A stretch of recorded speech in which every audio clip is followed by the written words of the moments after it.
Hello, everybody. Welcome back to Nurse Together. And today we are talking about how to eat better and save money. Because often the assumption is eating healthier costs more. And in some cases, it does. But there are so many ways we can save not just money, but time when we are eating more healthily, when we are eating higher quality foods, which will give us in turn better health for the long term and will save us money down the road with, sick care. So, here are the 10 ways we can eat better and save money. The first one is meal planning. And I get it. Sometimes that feels like, oh, that's going to take more of my time, therefore money, right? Our time can be equated with money, absolutely. But the thing is, when we have a clear plan for the week, we will save money on groceries because we'll waste less. We will save our time because we can prep. We know exactly what we're doing and when. We will cover things like planned overs and batch cooking. So when we have a clear plan and we have a clear list, we can shop more quickly and efficiently because, for example, the shopping lists I provide with my meal plans all have your shopping by areas in the grocery store. So you don't have to, go back and forth because you forgot something. So, and I know most of you already know your store really well, but having a clear plan and going by here's everything I need in the produce section, and here's everything I need in the dairy and the eggs part. And maybe you need to go into an aisle to get a sauce or some canned items. Everything is in there ready for you. So, meal planning, what else does it do? Well, here's the thing.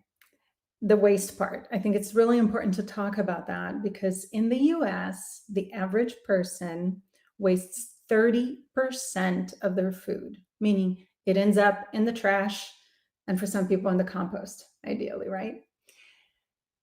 And if you're spending $1,000 a month in food, just to keep the math easy, 30% is $300. That's $300 going in the trash. And when we have a meal plan, the thing is, we are less likely to end up with food in the trash because everything that we're shopping for is going to be used in our recipes and our plan for the week. So we don't end up with those science experiments that are in the back of the fridge. And sometimes I resist the sort of structure of the meal plan myself, and I have been doing them for a long time, and I have a notion of what I need. And I also use Thrive Market, for example, which is an online store where I can get a lot of my cupboard items. So it's good to have some of those cupboard items ready to go, and I don't even need to go into the aisles at the store. I mostly focus on the fresh foods, my fruits, vegetables, meats, eggs, etc. when I'm at the grocery store. So, but anyway, so having that plan, and as I mentioned, sometimes I resist that structure. But what happens is then I go shopping and I end up buying things that I don't need. So this last week, I actually bought a new dairy-free yogurt that I didn't really need, but I wanted to try it. Yes, it's part of my job to try some of these new foods out so that I can recommend them or not to my clients. And what happened was I had a little bit of it. I didn't really have a plan to incorporate that yogurt. And it ended up going in the back of the fridge for only 4 days. I opened it again today and it already had mold in it. And the whole thing had to go out. So that was maybe a $6 purchase. Maybe I ate $1 worth of it. And so it was literally $5 just in the trash. How often does that happen to you? All honesty, right? How much money are we wasting in what we don't need? So we can spend maybe a little more in getting really good quality things that we will be more motivated to not waste. And having a plan will allow us to just really use everything. Number two is this notion. It goes hand in hand with meal planning, but it can also be something where you're just used to doing mix and match, where you can make a big batch of something like quinoa or brown rice, then a big batch of your protein, let's say chicken, and then a big batch of veggies that you can roast. You could even, if you're getting just chicken breasts and legs, you can roast your chicken and you can roast your veggies all at once and make your big pot of brown rice or quinoa. And then you can keep it somewhat bland so that when you're serving, So people don't feel like they're having leftovers, because just the name makes you not want to eat it, right? It's something somebody left behind. And so think about plandovers, and we make them a little bit bland so that you can change the spices and kind of the flair that you give each time you serve. So say the first night, it could be maybe you make a simple teriyaki sauce and have more of a Japanese style with your chicken and your veggies and your rice. Then the next day, you add some tortillas perhaps and some cilantro and lettuce and use some taco seasoning, and you shred that chicken and use that and the rice with the rest of the meal and have that as more of a Mexican style meal. And then the next day, you can make a nice chicken soup where you're still using some of those veggies, the chicken and the rice, all in that beautiful chicken soup with some broth. And broth that you can even make by just saving all the tops of carrots and the tops of leeks, onion skins, the ends of sweet potatoes. Save all those in a baggie in the freezer and then make broth. You can make veggie broth with those. You can use bones from chicken and add that too and make more of a bone broth. So there's lots of ways that you can use all the food, have less waste, which will save you, again, money. And these double recipes for Plandover will also save you some time, so you're not having to cook from scratch all the time. Number 3, eat before you shop.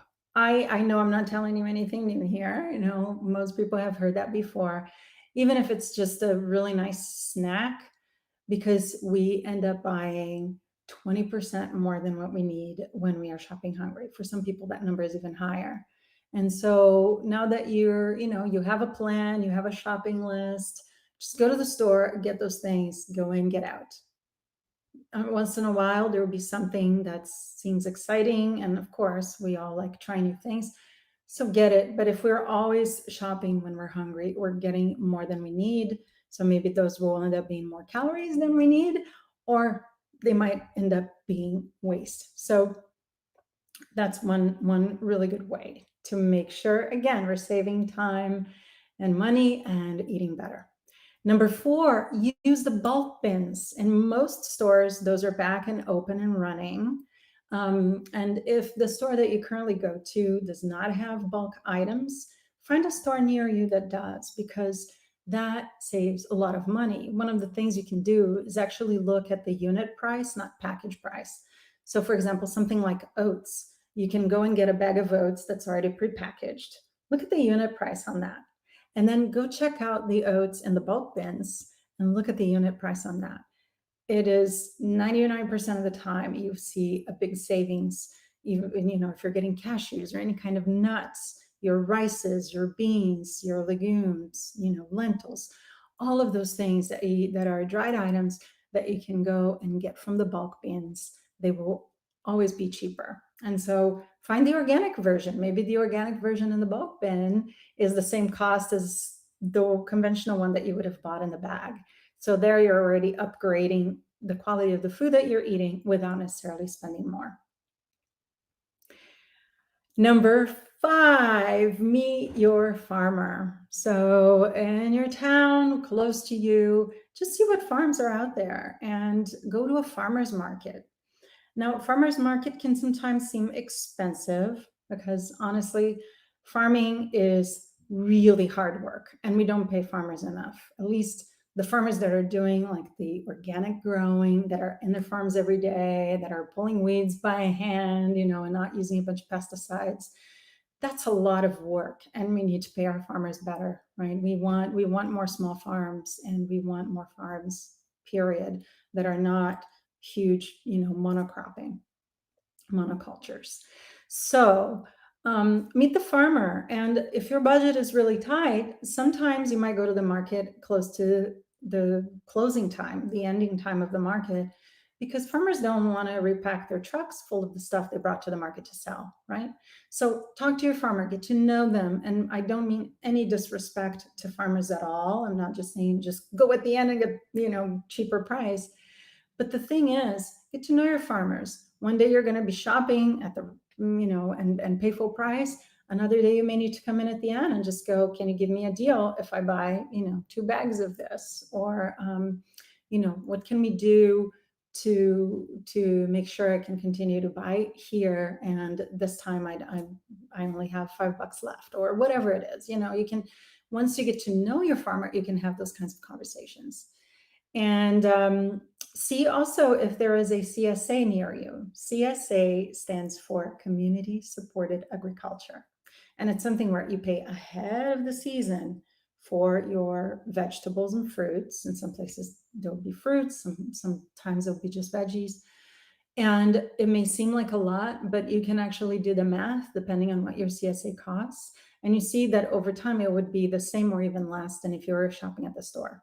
And you're also helping the farmer because they can count then on what they're going to be able to grow and sell, because they're getting that money ahead of time to really work on their farm. So it's a win-win for the farmer and for you.